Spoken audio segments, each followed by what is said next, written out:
Bonsoir. Voilà, nous bénissons le nom du Seigneur Jésus-Christ et nous saluons les amis et ennemis de la manne fraîche. En ce jeudi 12 février 2026, nous allons écouter la parole du Seigneur. Le thème que j'ai choisi de développer avec vous est le suivant. Est-ce que c'est du cannibalisme lorsque Jésus dit de manger sa chair et de boire son sang? Donc, on va parler un peu du cannibalisme. Il y a deux sortes de cannibalisme. Le cannibalisme animal et puis le cannibalisme humain. Le cannibalisme humain, on appelle ça aussi en français, en bon français, anthropophagie. Le fait que l'homme mange l'homme. Maintenant, on va lire ce que Jésus dit dans Jean 6, 51 à 53 pour voir si Jésus nous invite à être des cannibales. Quand il dit manger sa chair et boire son sang. Est-ce que c'est du cannibalisme? Nous lisons donc Jean 6, 51, 53. Oui. Jean 6, 51, 53. Je suis le pain vivant. Oui. Qui est descendu du ciel. Oui. Si quelqu'un mange de ce pain, il vivra éternellement. Oui. Le pain que je donnerai, c'est ma chair. Le pain que je donnerai, c'est ma chair. Oui. Que je donnerai. Pour la vie du monde. Pour la vie du monde. Là-dessus. Les Juifs discutaient. Entre eux. Disaient. Comment peut-il nous donner sa chair à manger? Comment est-ce que lui, Jésus, il peut nous donner sa chair à manger? Donc les Juifs s'interrogeaient parce que c'est très grave comme déclaration. Oui. Jésus leur dit. En vérité, en vérité, je vous le dis. Si vous ne mangez la chair du Fils de l'homme, et si vous ne buvez son sang, et si vous ne buvez son sang, vous n'avez point la vie. Vous n'avez point la vie en vous-même. Donc Jésus dit qu'il va donner sa chair et son sang aux Juifs. Et là-dessus, ils se sont fâchés, ils sont partis. Voilà. Maintenant, la question que je pose, est-ce que Jésus voulait nous inviter, nous appeler à être des cannibales? C'est-à-dire des gens, des petits sorciers qui mangent la chair et qui boivent le sang de l'homme. Non. Ici, c'est une parabole. C'est un mystère qu'il a donné et que je vais essayer d'expliquer, si Dieu le veut. La chair du Fils de l'homme, c'est quoi? Son sang, c'est quoi? Sa chair, c'est la parole. Le sang, c'est la vie de la parole, c'est-à-dire le Saint-Esprit de Dieu. Donc, pour avoir la vie éternelle, il faut recevoir la parole de Christ et l'Esprit de Christ. C'est ça, manger sa chair, et c'est ça, boire son sang. Donc, Jésus ici n'était pas en train d'inviter les Juifs à devenir des cannibales, à se manger entre eux là-bas. C'était un mystère que j'ai essayé d'expliquer. Amen. Donc, la chair, c'est la parole. Le sang, c'est l'Esprit de Dieu. C'est le Saint-Esprit. Mais en ce temps-là, quand Jésus parlait, sa chair et son sang n'étaient pas disponibles. On ne pouvait pas manger sa chair ni boire son sang parce qu'il n'était pas encore mort. Donc, il n'était pas encore disponible pour qu'on puisse le manger et boire son sang pour être sauvé. Vous suivez? Voilà. Donc, il a fallu que Jésus monte sur la croix du calvaire, qu'il soit crucifié, qu'il meure et qu'il revienne à la vie pour être disponible en tant que chair et sang. Et quand Jésus a été crucifié, il est devenu un cadavre. Le cadavre par essence et par excellence.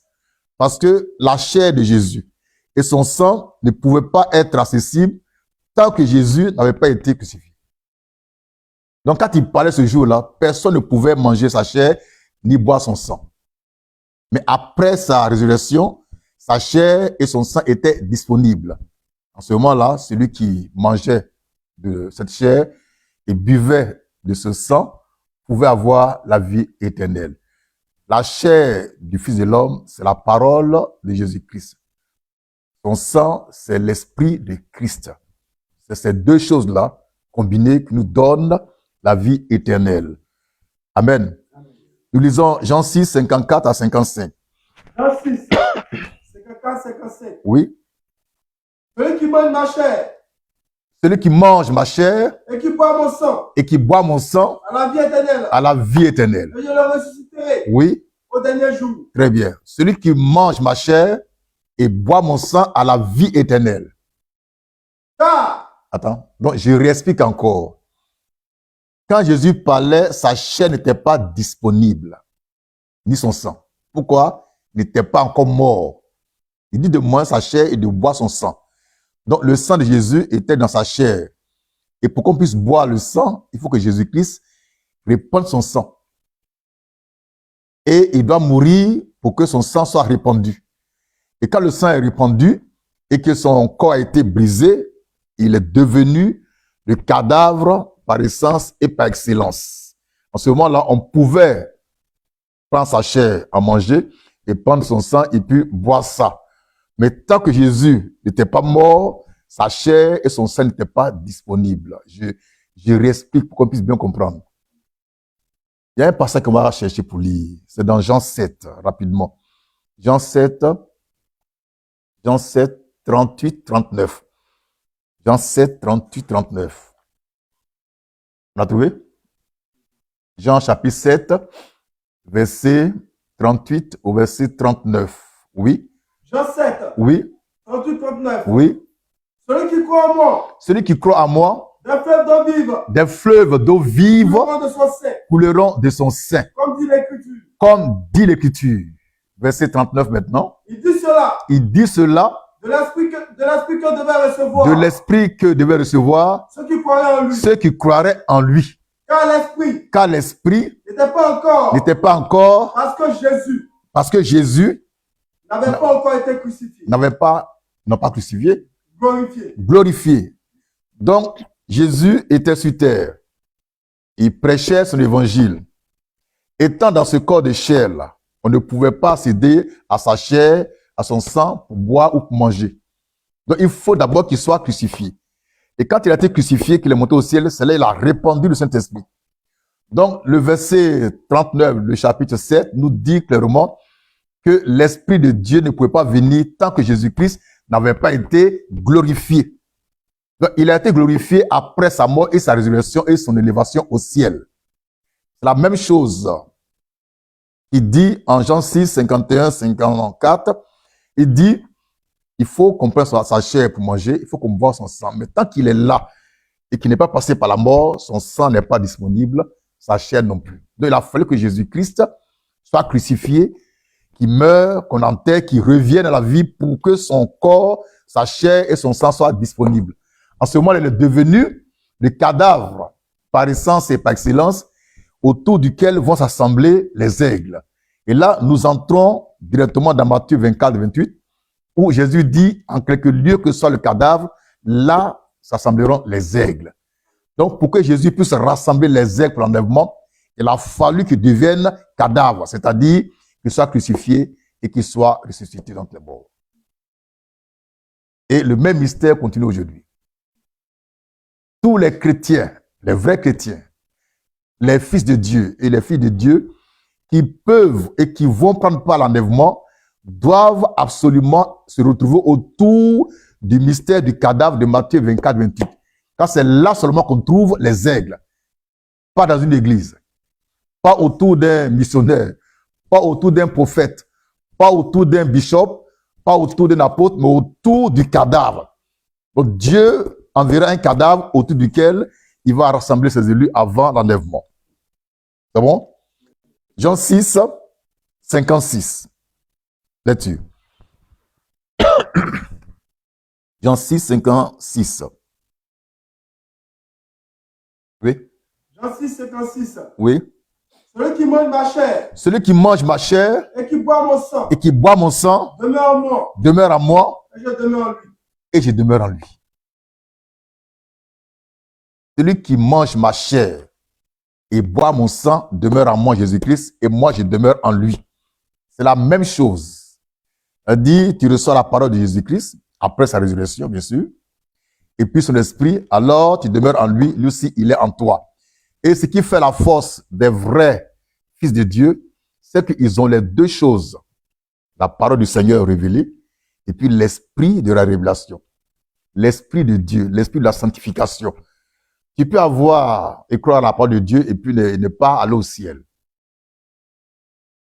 Tu peux recevoir la parole de Dieu et ne pas recevoir l'esprit de Dieu. Or, pour aller au ciel, pour être en Christ de façon véritable, il faut et la parole et l'esprit de Dieu en nous. C'est pourquoi il est important que chacun de nous puisse expérimenter le baptême du Saint-Esprit de feu comme les premiers disciples de la chambre haute. Il ne s'agit pas de dire je crois en Jésus-Christ ou bien on t'a baptisé au nom de Jésus dans une rivière ou bien je ne sais pas quoi. Ça ne suffit même pas. Tu peux être baptisé, prendre ton baptême et puis aller à l'enfer. Aujourd'hui, c'est quoi le credo qui circule dans les rues d'Abidjan? Prends ton baptême, prends ton baptême, prends ton baptême. Ça ne veut rien dire. Tu peux prendre ton baptême 1000 fois et puis 1000 fois être un gros païen. Tant que tu n'as pas reçu l'Esprit de Christ, tu es un païen, tu n'es même pas sauvé. Donc, ce qui est important ici, c'est de recevoir la parole de Dieu et l'Esprit de Dieu. Ce sont ces deux choses-là, ces deux entités qui nous ouvrent la porte du ciel de façon extraordinaire. Amen. Donc, Jésus, quand il parlait ce jour-là aux Juifs, dans Jean 6, leur demandant de manger sa chair et de boire son sang, il leur a dit, en ce temps-là, sa chair n'était pas disponible. Son sang non plus. Il a fallu qu'il meure d'abord. Et quand il est mort, qu'il est sorti du tombeau vivant, il est devenu le cadavre par essence et par excellence. Car c'est autour de ce cadavre-là, de ce mystère de Matthieu 24, 28, que Dieu rassemble ses élus. Et nulle part ailleurs. C'est pourquoi, dans les derniers temps, la prophétie concernant Matthieu 24, 28 est en train de s'accomplir autour de l'incarnation du cadavre de Matthieu 24, 28. Et ce Matthieu 24, 28 aussi a expérimenté la crucifixion avec Jésus et sa résurrection avec Jésus-Christ. Amen. Lisons maintenant Matthieu 26, 26 à 28. Le thème c'est, est-ce que Jésus, en nous disant de manger sa chair et de boire son sang, nous invite à être des cannibales? Il y a des gens qui mangent la chair humaine. Non. Il est en train d'enseigner un grand mystère du royaume des cieux. Matthieu 26, 26 à 28. Lecture. Matthieu 26, 26 à 28. Oui. Pendant qu'il mangeait, Jésus prit du pain. Jésus prit du pain. Et après avoir rendu grâce, il le rompit. Et le donna aux disciples. Et le donna aux disciples. En disant, prenez, mangez, ceci est mon corps. Point. Il prend le pain. Je prends un exemple. Hein. Il prend le pain. Il rend le pain. Et il le donne à ses disciples. En disant quoi? Prenez et mangez. Donc, Jésus n'a pas pris du pain pour mettre dans la main de quelqu'un. Jésus n'a pas pris un morceau de pain pour mettre dans la main des gens comme ça, comme on le voit dans les églises bizarres. Il a rompu le pain. Il a béni le pain. Il dit, prenez et mangez. Donc, chacun prend le pain et il mange ce pain-là. Jésus n'a pas pris le pain pour mettre dans la bouche des gens. Vous comprenez? Il n'a pas pris le pain pour mettre dans la bouche des gens. Le seul endroit où Jésus a pris le pain lui-même, l'a trempé dans le vin pour donner à quelqu'un, c'est à Judas Iscariote, parce que Satan devait le posséder. Donc tous les pasteurs, tous les bishops, tous les missionnaires qui rompent le pain et qui mettent ça dans la bouche de leurs fidèles, c'est comme si ils leur transmettaient le diable. C'est pourquoi ils sont tous possédés. Jésus dit, on reprend, Matthieu 26, 26. Matthieu 26, 26. Oui. Pendant qu'il mangeait, Jésus prit du pain. Et après avoir rendu grâce, il le rompit. Et le donna aux disciples. En disant, prenez, mangez, ceci est mon corps. Donc ici, le corps de Jésus-Christ est symbolisé par le pain. Donc ce n'est pas son corps physique. Ce n'est pas son corps de chair. C'est un corps au sens spirituel et symbolique. Et il le donne à ses disciples en disant, prenez et mangez. Je répète, il n'a pas mis ça dans la bouche des gens. Les gens pensent que Jésus-Christ a pris le pain, et puis bon, il a coupé, et puis bon, vous allez, et puis quand tu veux, il met dans ta bouche. Ou bien il met dans ta paume. Attends, c'est quel qu'on me dit ça? C'est un repas. C'est un repas. Ils sont assis là autour de la table, ils bénissent, et puis chacun mange. C'est un repas. Lecture, on continue la lecture. Le verset suivant. Il prend ensuite une coupe. Voilà, il prend la coupe. J'explique, hein. Ça, c'est bon. Donne-moi une coupe. Donne-moi un verre là-bas. Ça va symboliser la coupe. C'est pour expliquer quelque chose. Parce qu'on voit toutes les choses bizarres sur Facebook. Donne-moi un verre, n'importe quoi, un gobelet, n'importe quoi. Voilà. C'est juste pour symboliser. Ça, c'est un verre, ça peut être aussi une coupe. D'accord? Donc, il prend la coupe, oui. Il prend ensuite une coupe. Oui. Il n'a pas droit à rendre grâce. Il rend grâce, oui. Il la donna. Il la donna. En disant. Buvez dans tous. Buvez dans tous. Donc, les gens pensent que Jésus-Christ a pris la coupe. Et puis, il appelle Pierre. Et puis, il fait comme ça. Il met comme ça.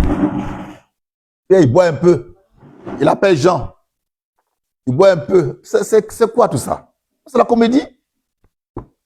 Il n'a pas fait comme ça. La coupe est là. Ils étaient en tout 13 personnes. D'accord? Les 12 plus le Seigneur. Donc la coupe est là, il a béni ça. Moi je prends. Je bois, je dépose, toi tu prends. Et puis ça fait le tour. Il n'a pas pris la coupe pour mettre dans la bouche des gens comme ça. Et puis il regarde pour voir si toi tu ne bois pas un peu trop. Et il surveille. Ça c'est une comédie. Amen. Voilà. Et dit, ceci est mon sang répandu pour vous, pour la rémission des péchés. Donc le vin symbolise le sang de Jésus-Christ qui allait plus tard être répandu pour la rémission des péchés, c'est-à-dire l'abolition totale des péchés. Et depuis que Jésus a répandu son sang, le péché est ôté, le péché est aboli. Et c'est pourquoi nous disons à la manne fraîche, qu'en nous, il n'y a point de péché. Jésus-Christ a tout pris, il nous a nettoyés, sanctifiés, et il a mis en nous sa vie de sainteté et son esprit de gloire. Que son nom soit à jamais béni. Voilà, donc je vais résumer rapidement en disant que la chair du Fils de l'homme, c'est la parole de Dieu. Le sang du Fils de l'homme, c'est l'esprit de Dieu. Et puis on a vu que dans Matthieu 26 à 28, Jésus n'a pas pris une coupe pour donner à boire à ses disciples en surveillant la façon dont les gens buvaient. Parce qu'on ne sait jamais, hein, si tu es un pété, tu as fini de boire boisson là. Oui, on voit sur Facebook là, il y a un monsieur, un zinzin, un tintin, avec une grosse coupe en or, qui ressemble à la coupe de Champions League. Voilà. Vous voyez, à la base, là, on a qu'à écrire ici, et puis ça devient la Coupe nationale de Côte d'Ivoire. Maintenant, qu'est-ce qu'il fait, lui? Il surveille la façon dont ses disciples buvaient, parce qu'on ne sait jamais. Ça devient enfantin, ça devient Tintin. Jésus n'a pas fait ça. Il n'a pas fait ça. Et à la main fraîche, nous, on ne fera jamais ça. Amen. Que Dieu soit béni. Maintenant, je voudrais vous donner le thème de demain. Je l'ai écrit ici. J'ai déchiré mon papier. Demain, Dieu voulant, on sera ici. Et à 21h, on va écouter la parole du Seigneur. Voilà, le thème est le suivant. Si Dieu est vraiment avec nous, nous devons faire aussi des miracles. On ne va pas se cacher derrière Jean-Baptiste, derrière Jean 10, 41 pour dire, Jean n'a pas fait miracle, moi je ne fais pas miracle. Non, non, non. Tu dois faire miracle. Et demain, on va te montrer pourquoi et comment faire pour faire des miracles au nom de Jésus-Christ. Merci, je suis Manne Fraîche.